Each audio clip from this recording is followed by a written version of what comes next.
Hello friends, welcome you all to Polity Simplified series of Dnyanadeep Academy. Today we are going to study one of the most important article from the perspective of judiciary, from the perspective of justice, from the perspective of principles of natural justice. You might see a very single line in this article, but the main important articulation, the main important points which are being discussed, which are being interpreted by judiciary, which are being interpreted by legislature and executive from time to time, have far-reaching consequences in case of Article 50. So what Article 50 says? Article 50, it basically talks about one very important thing. It says that we must separate judiciary from executive. So basically, Article 50 is about separation of executive from judiciary. Now, a simple question comes to our mind: why there is need for separation of this executive from judiciary? What all points are there? Its main purpose is twofold. First, its main purpose is to have protection of principles of natural justice. Its purpose is to protect what? To protect principles of natural justice is first purpose. And its second purpose, what is second purpose? Second most important purpose is to ensure free and fair justice, to ensure separation of power. Second purpose is to ensure separation of power. What it says, let's try to understand separation of powers. Before that, I will try to explain few important things. See, why this article is important. Let's think about pre-independence era. In pre-independence era, district collector was one of the most important person. District collector was most important person. He had twofold responsibilities. He was judicial magistrate. Remember, he was judicial magistrate, as well as he was known as executive magistrate. As well as he was known as what? He was known as executive magistrate also. What it means, why it is important? See, when district collector was working as judicial magistrate, he had the right to try civil as well as criminal cases.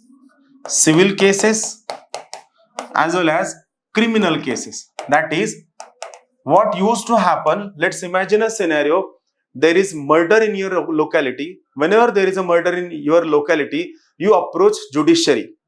But in pre-independence era, whenever there is murder, any kind of theft, any kind of robbery, any kind of burglary, you had to approach judicial magistrate, you had to approach district collector. And in that, what used to happen? Most of these crimes were committed by Britishers. And see what happens, whenever a Britisher goes to Britishers for seeking justice, that British collector was always in favor of that particular Britishers, and he used to deny justice to the Indian.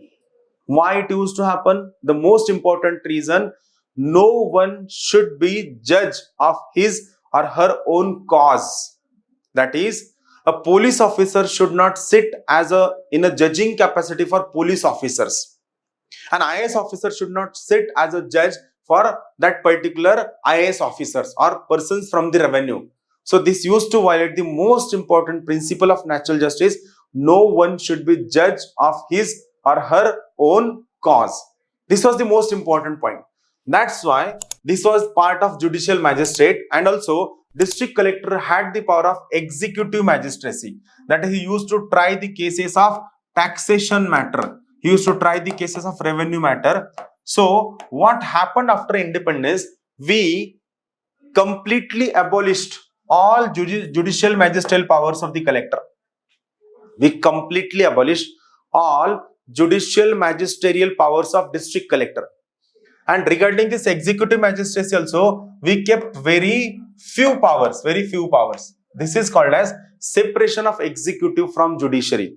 It means these judicial cases must be handled by judiciary only, and these executive cases can be handled by executive authority. That is the crux of this entire separation of executive from judiciary. See what it says: the state, which we have seen in which article? We have seen this particular word state in Article 12. So here, the state shall take necessary steps to separate the judiciary from the executive in the public service of the state. And what is the main purpose? Twofold purposes are there. I will write these two purposes once again at the end. These two purposes are very, very essential. Never forget this. First main purpose was to ensure separation of power. Why Article 50 is there? To ensure separation of power. And second important purpose was to protect or to protect violation of principles of natural justice. What is purpose? To protect principles of natural justice. See, you might think that how this conclusion comes, it is the reading, it is the understanding which comes to this conclusion.